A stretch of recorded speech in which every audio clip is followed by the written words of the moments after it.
Pale bandarini Mombasa kuna nahodha anayeendesha meli kwa miguu yake, lakini kwa sasa bandari imetulia bila kelele za makasia yake, maana likizo ya lazima imemweka mkekani akiuguza majeraha. Hata hivyo, simulizi yake bado inaendelea ndani ya viwanja vya mchanga, fukwe zenye upepo wa chumvi ya bahari na viwanja vya vumbi la pwani. Aliibuka kijana mmoja, Mohamed Beja Nyamawi, son of the soil, kutoka mitaa ya Mwenzamwenye Lungalunga katika kaunti ya Kwale.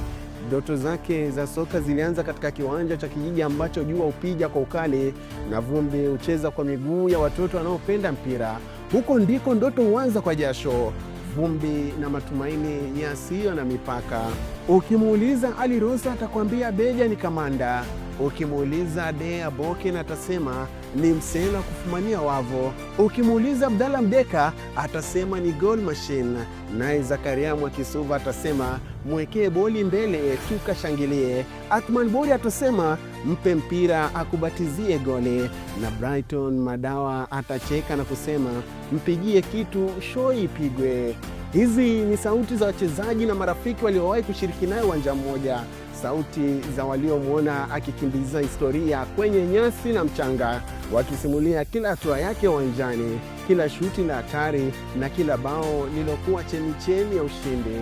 Kifupi, kama angezaliwa Kisauni, huenda angeitwa muuni mwenye miguu ya kiteja ugani, lakini kwa kuwa ni Walungalunga, tumwite son of the soil, maarufu pia kama Lampard, jina alilolipata pale SS Asad. Beja alianza safari yake ya soka akiwa mdogo, akicheza kwenye viwanja vya shule, akiwa na ndoto ya kufika mbali. Vipaji vyake vinaanza kuonekana aliposhiriki michezo ya shule na mashindano ya kaunti, ambako uwezo wake wa kufumania nafasi ndogo uliwagusa makocha wa vijana.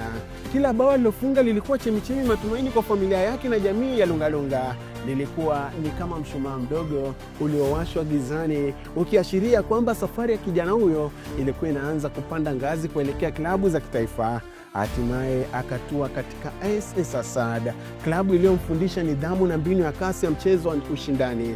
Hapo ndipo majina ya heshima yalizaliwa: Lampard kwa sababu ya makombora yake aliyochana nyavu, na son of the soil kwa sababu yeye ni zao la ardhi ya pwani, kipaji kilichomea mchanga bahari.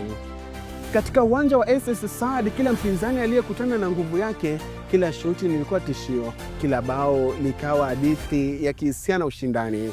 Safari yake ikaendelea hadi Bandari FC, klabu yenye historia kubwa katika Kenya Premier League. Kabla majeraha hajamweka pembeni msimu huu, tayari alikuwa ameandika mabao kadhaa yaliyomweka kwenye ramani ya washambuliaji hatari nchini. Lakini mabao yake si nambari tu, ni usemi, ni ujumbe, ni ishara kwamba kipaji hakichagui mahali kinapotokea. Mabao yake ni sauti ya pwani, ni shairi la kasi, ujasiri na ndoto zilizopandwa kwenye ardhi ya Lungalunga. Kila mgongano wake ni shuti la historia, kila goli lake ni sherehe ya kupigiwa zegede.